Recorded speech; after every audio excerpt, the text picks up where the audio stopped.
Hello, my name is Grand Chief Carl, and tonight I'm here to give you an update on the unlawful, on the lies that they're saying against us. And many people has called me saying, Grand Chief, we need an explanation to see what is going on. Why are we being attacked so fiercely? Why is the government not saying anything? Because we are the government. But why is the government of Canada not coming and saying that Aboriginal people in this country are recognized? Who are we? So I understand that some people may be a bit reluctant to be standing together and to make sure that at the end of the day we protect our communities, we protect our chiefs, but we protect your Grand Chief. Because your Grand Chief is not here to fight a war with a Kleenex. They will not win this war. I will not go and hide anywhere, and we're going to be tenacious, solidary as a people, and we're going to be proud. I need to tell you that because if we're going to win this war, we have to win this war together. Anybody can say that I stole. I don't care about that. My goal is that one day, very shortly, we are going to win our lawsuit against these people. And our lawsuit is going to be brought against what they published. That's why I already sent the letters of intent. If you want a copy of those letters of intent, I invite you to either call me, 613-795-8262, or you call my office at 819-592-1313, which happens to be a lucky number for us. So the people called me up and said, can you provide to us some kind of explanation on why they would be doing that? Why people would lie against us? What would be the motivations? Well, it's very simple, because I do have an answer for you. And my answer is as follows. If we look at the history, we're very famous for that. Native people are very famous to look at what has happened in the history, and that enables us to see what may be coming to us. Incidentally, at the same time I'm giving you this explanation, I met with William Commanda before he passed away. And he told me, he says, Guillaume, where you are now, you are at the point where 1946-47 I quit because Gilles Sioui passed away. Gilles Sioui and William Commanda were two people working together for the recognition of our rights, one, and to imply them, to recognize them, to make sure that they're respected.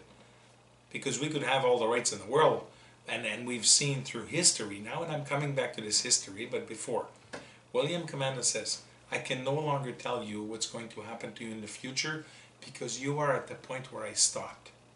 But he says, I can tell you one thing. I was not thrown in jail. William was sort of a bit in the back alley, but they did take Gilles Sioui. We threw him in jail. He starved for over 30 days. When they released him, he died. How does the government respect the rights of people when they know they do that to others? But let's take a step back a little farther. We all know that this country had many, many native people. Many have been eradicated from the planet. And the battle between the non-Aboriginal people and the Aboriginal people today has come to be complete. Why do I say that? Because they killed millions of buffalo to starve the Indian people, our brothers and sisters, our ancestors, while they were signing in another building some recognition of rights, which they call treaties. They signed, if I remember correctly, 11 treaties, which were never ever respected. The people they signed treaties to now, they call them landless Indian. What has happened to be able to do such damage to the Mother Earth, to the animals that are considered sacred, buffaloes, the white calf, buffalo woman story, the sacred pipe? Why would they kill all those? It was not to eat them, it was to starve the Indians. Having said that, we don't have to prove that that happened. That's written in the stories everywhere. Following that, we all know the story of Louis Riel, because in 2001, Canada has done a referendum to see if they should have killed Louis Riel or not.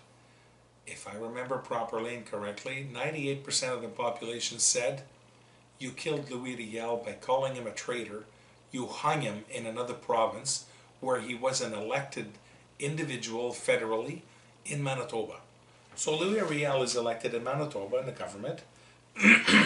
Saskatchewan lure him there, they take him there and they hang him.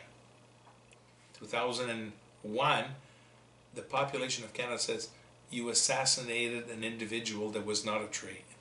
He didn't do nothing as a traitor to this land. So the government have apologized, but they never apologized for the Indians they killed with them.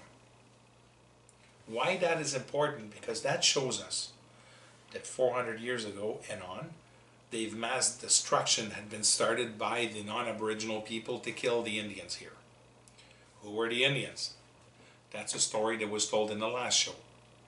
But I need to tell you one thing. Our people, which includes even the people who are not members of our confederation, are working together, and we are not going to let the government or anybody from the press to try and destroy who we are, because we existed way before then. And I got to tell you one thing, I'm not going to run away before anybody, and I'm going to stand fast, because that's my responsibility that is given to me by the people I serve. They can call me what they want. The real people who are with me know the real story. We will not be diffused. We will not be apart. We will be united. And I say that because as follows. Some people has called us and said, well, you know, we were thinking of becoming members, but now that this is happening, we're going to hold back. Well, let me help you out with that one. I don't even want you in our group. You stay home alone, because that's where you belong. We are together, and you know what? The government of Canada that's killed millions of Indians and the government of the United States will not win this fight. The fight that we are fighting today is a fight that should have been started 425 years ago that was not. And today it's going to be a big fight because it should have been done way before, and it was not. The Indian people, some of our ancestors, had to go to sleep and to wake up today. And the 7 fire prophecy says it, that there will be the 7 and 8 fire lit. Well, it is now. And I got to tell you that the letter of intent was sent, and we will be suing the people that spoke negatively about us, that actually has not respected our rights to be who we are, and has actually informed the Canadian population that we're false Indians. Well, you know what? They're going to pay a lot of money. And here's what I'm telling you again. Simple. I believe that everybody that was called a false Indian because they have the Confederation card, or because the Confederation card has them, because they're one. It's your card, and that card proves. And you know, everybody that has a card with the Confederation knows that they had to prove that they were Indian, except 3 people. These 3 people were adopted because they help out the case. They help out our cause, and they were adopted such as it was before the arrival of the white man. And we have to also know, Canada is adopting everybody. And nobody says anything. We adopt a couple of people that really are working for the case, and everybody's flipping out.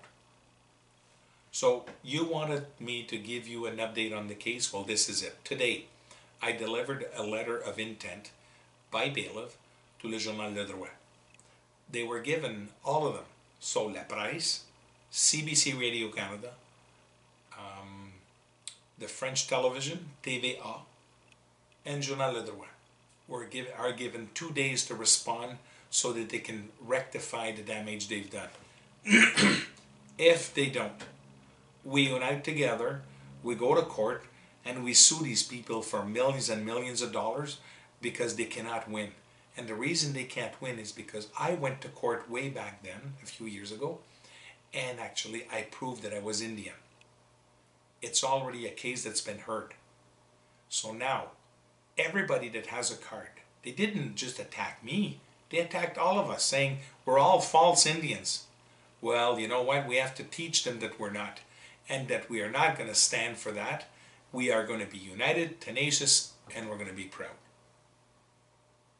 So tonight, I want to close this upbringing of information with a prayer. So I ask the Creator to bless you, all of you, to open your minds to see the truth, to open your minds to be able to work this out together, that we don't get separated by anybody. And I ask the Mother Earth to continue supporting everything that's there. I open the gate of the 4 sacred directions, including every one of our directions, and I order the upcoming of all the wisdom, all the truth, all our customs, and the spirit window to let the spirits in to come and help us.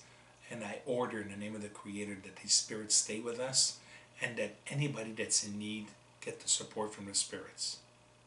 Thank you very much, Jimikwich, and I wish you a super time. Till next time.